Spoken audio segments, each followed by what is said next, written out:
Kining unang pagbasa naghisgot dinhi o usa ka importante kaayong basihanan.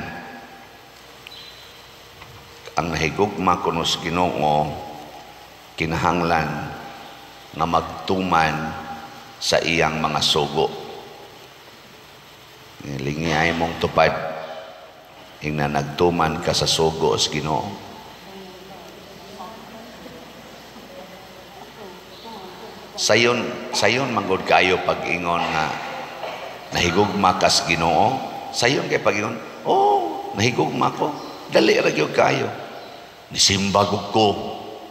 Sige gud kog misa, Legion of Mary gud ko, liktor gud ko. Wa gud ko'y absent sa akong assignment. Choir gud ko, charismatic gud ko. Apil magay ko anang kuan, 2,000 Hail Marys.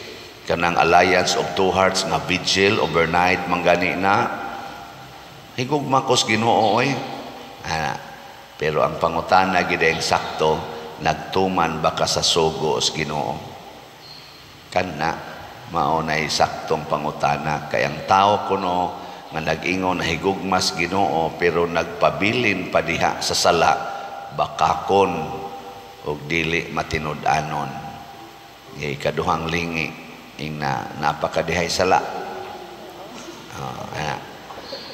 Napa? Mausad na ang sukdanan kung nagtuman bata. Muna si Jose o si Maria, ang word na common kay nila, nagtuman sa balaod.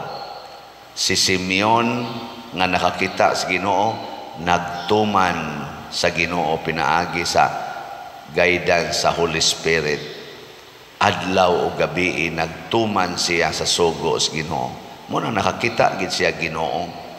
Nakakita siya sa kaluwasan. Si Jesus mga igsoon dugay nang nawa sa kalibutan. Di natakakita niya. Mga 2,000 years na ang nilabay nawa na si Jesus din his kalibutan physically. Unsa na may mahibilin?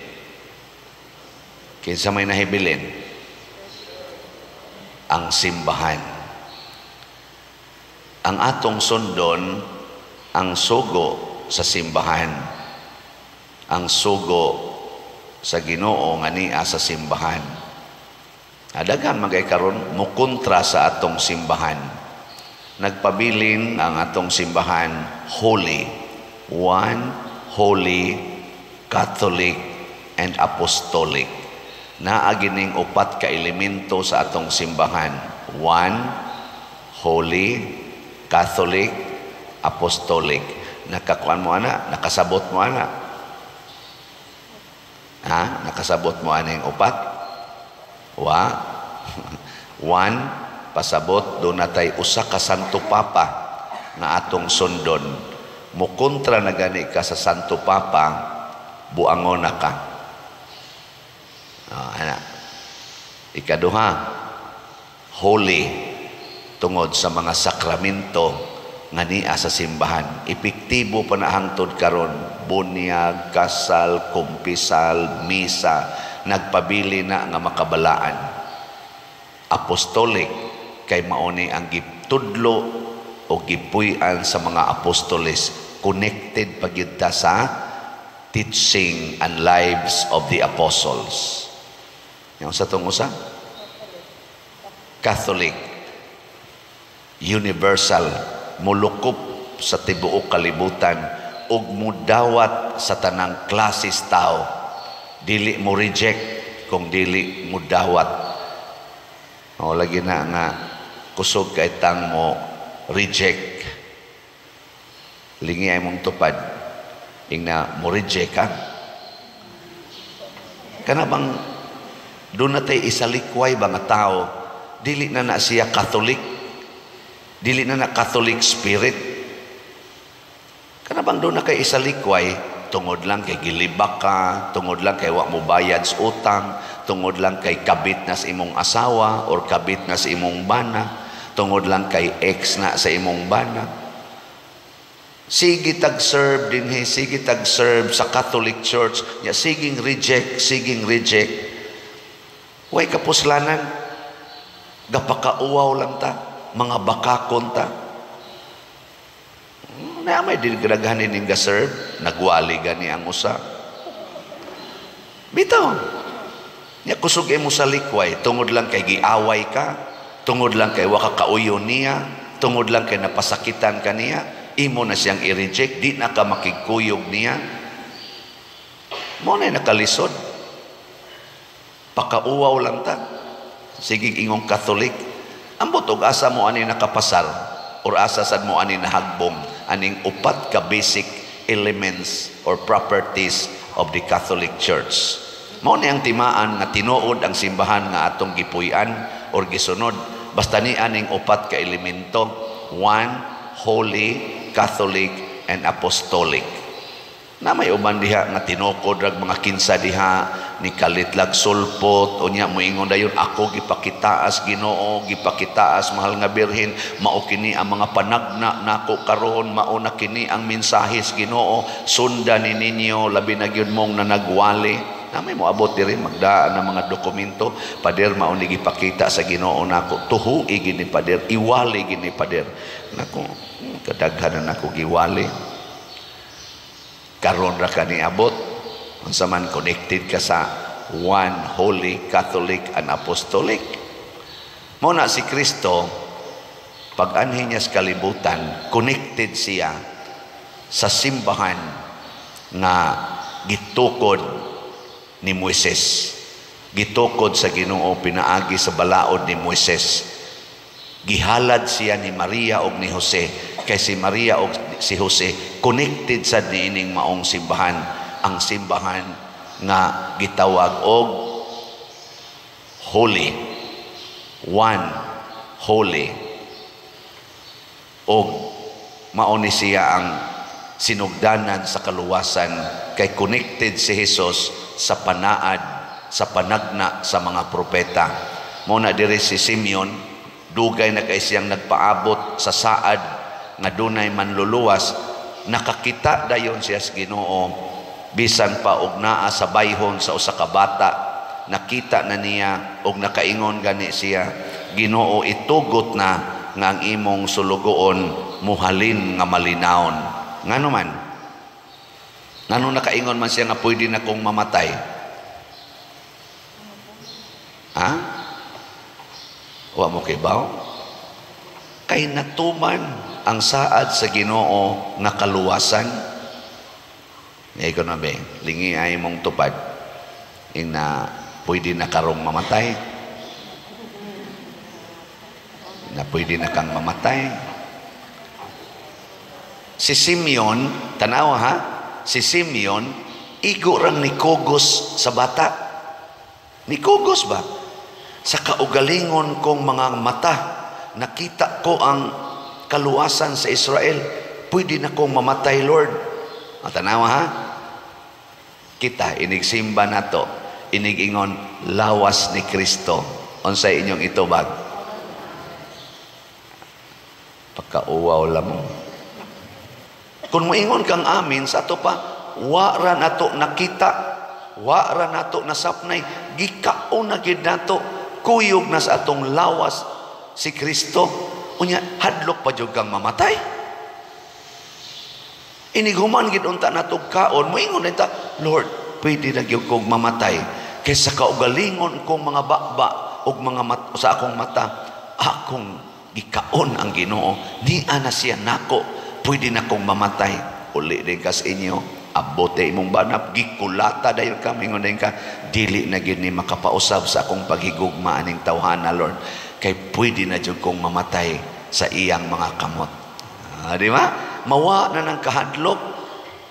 Din ang magsigig away. Nganong mag-away pa man, na pwede naman tang mamatay. Kanang tao nga willing nang mamatay, di na gina makig-away. Sama sa ato mga santos, Pedro Calungsod, Lorenzo Ruiz, mga apostoles, wa makig-away sa diha silang gipatay. Mauna nga makabot dayon ang kalinaw. basta willing na ta nga mamatay tungod kay siguro na ta nga nakita nato ang kaluwasan. Mo nang niingon kong niya sa simbahan ang katumanan sa Ginoo, ang iyang pag-ingong mag-uban ko ninyo hangtod sa katapusan sa panahon.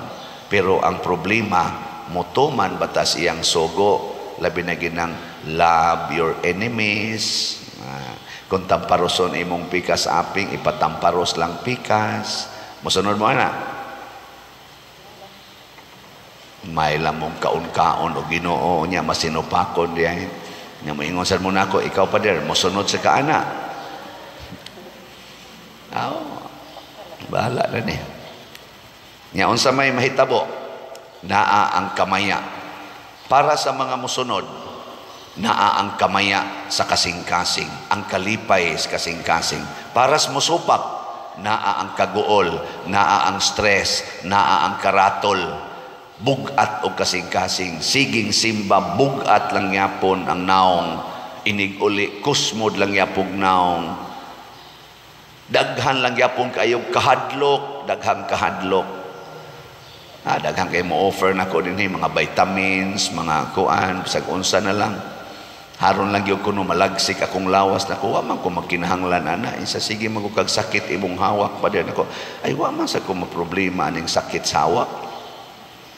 Ako maganing pasalamatan nga mo sakit akong hawak to remind me nga 60 na ka ay napagsigtan-aw ng mga batanon. Kaya di na gina ni mo kaya.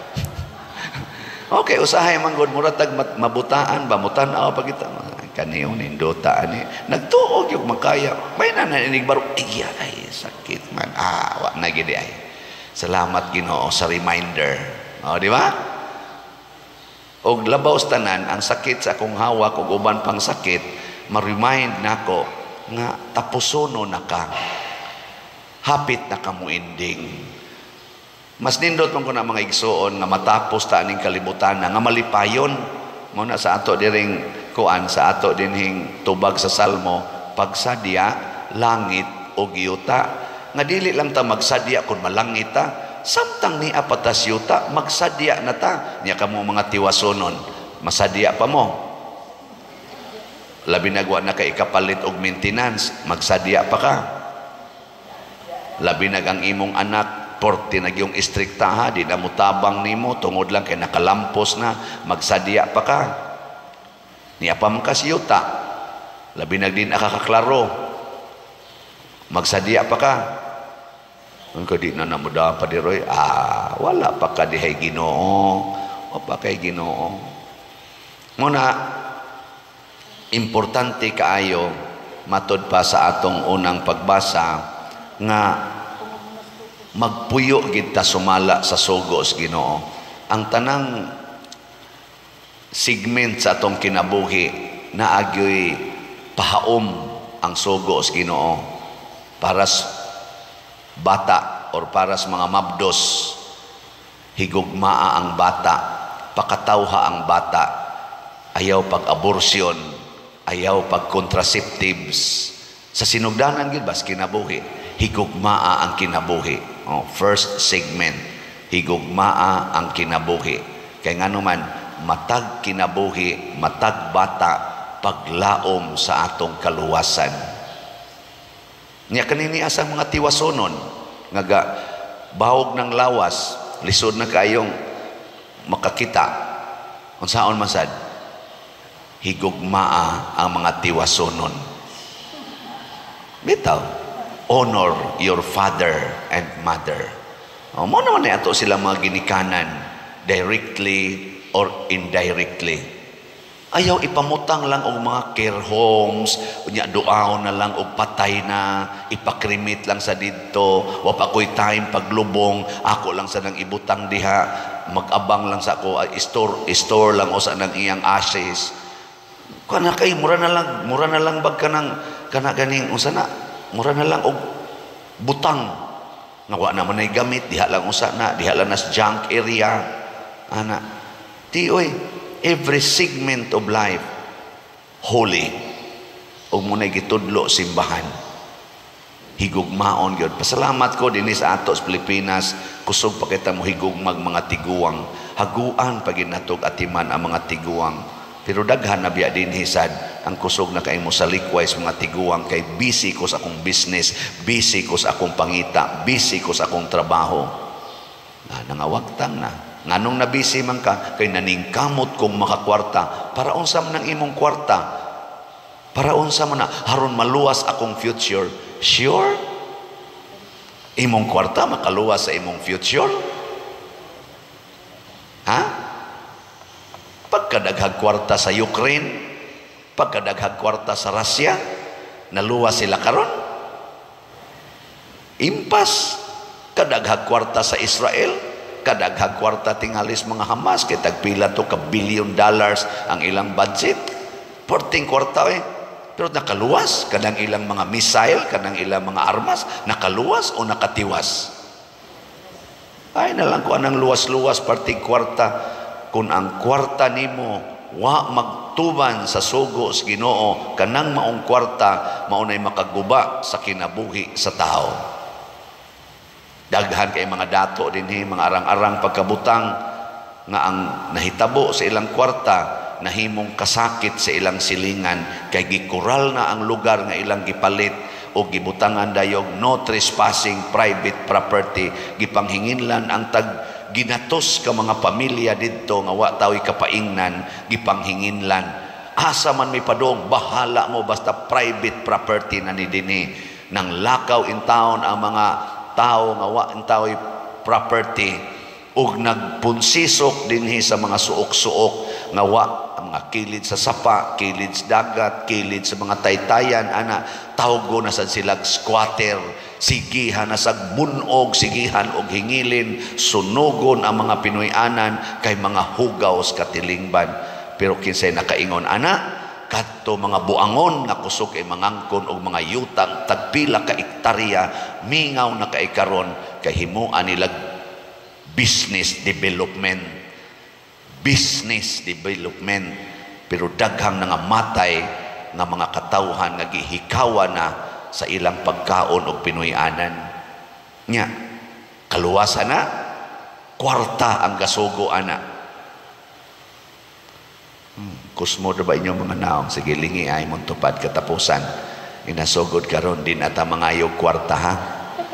Ana, kung saan naman atong buhaton, manghatag o kwarta. Manghatag. Muna inig kada Christmas, hinatagay gyud, hinatagay gyud. Nya, dili lang unta panahos Christmas. Pagbuhi sa atong spirit, pag hinatagay, padayuna na hangtod sa katapusan sa imong kinabuhi. Aron makaingon gyud ta, pagsadya langit o giyuta. Kaya ang mga Katoliko, ang tinuod nga mga magtotoo, nagbuhat na sa sugo sa ilang Ginoo. Dili sangan lamang, kung dili nahimo na yung one holy Catholic and Apostolic nga simbahan. Walang yapon kasabot. Sige na, manindog na ta.